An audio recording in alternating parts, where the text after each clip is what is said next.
Bismillahirrahmanirrahim. Assalamualaikum warahmatullahi wabarakatuh. Perkenalkan, nama saya Amriel Maktafia. Di sini saya akan menjelaskan bagaimana cara kerja memori komputer dalam kehidupan sehari-hari lewat cerita yang berjudul Memori Hotel.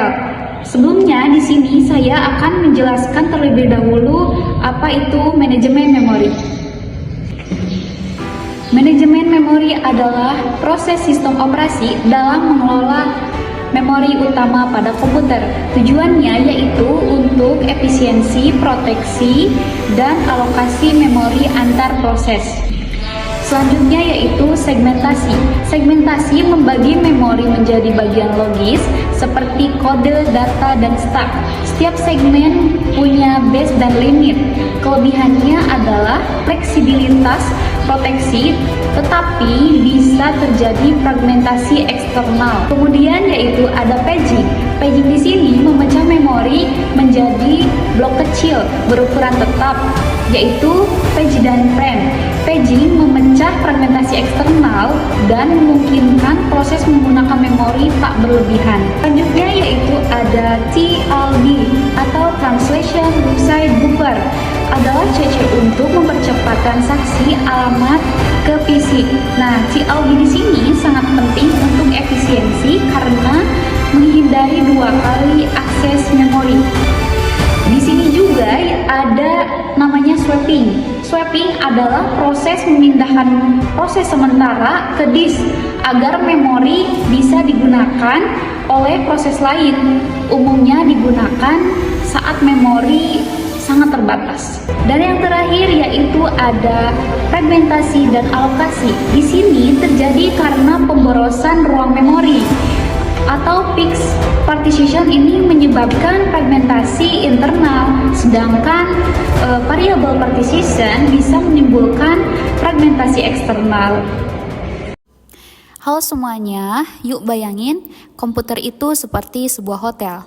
Di video ini saya akan menjelaskan cara kerja manajemen memori komputer lewat cerita hotel yang seru dan gampang dimengerti.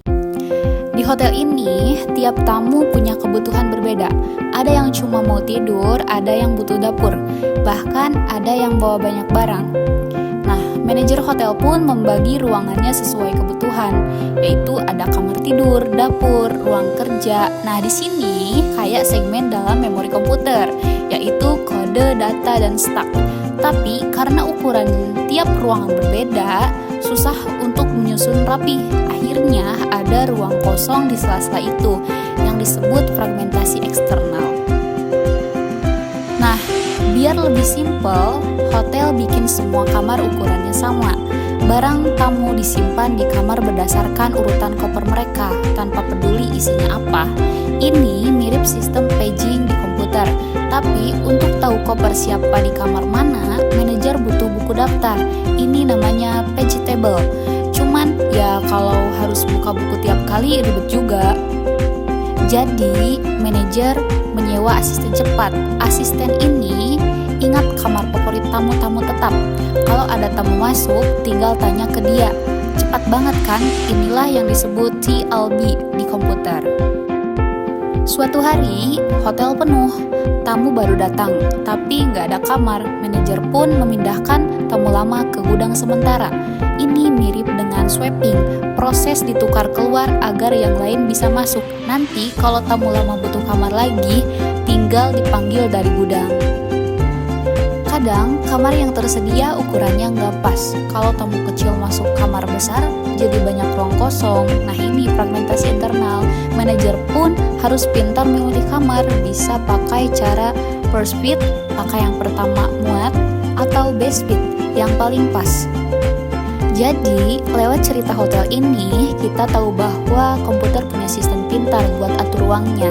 Mulai dari segmentasi, paging, TLB, swapping, sampai cara alokasi kamar. Semuanya biar komputer bisa bekerja efisien dan cepat. Sekian dari video saya, semoga bermanfaat dan makin paham soal manajemen memori. Dadah!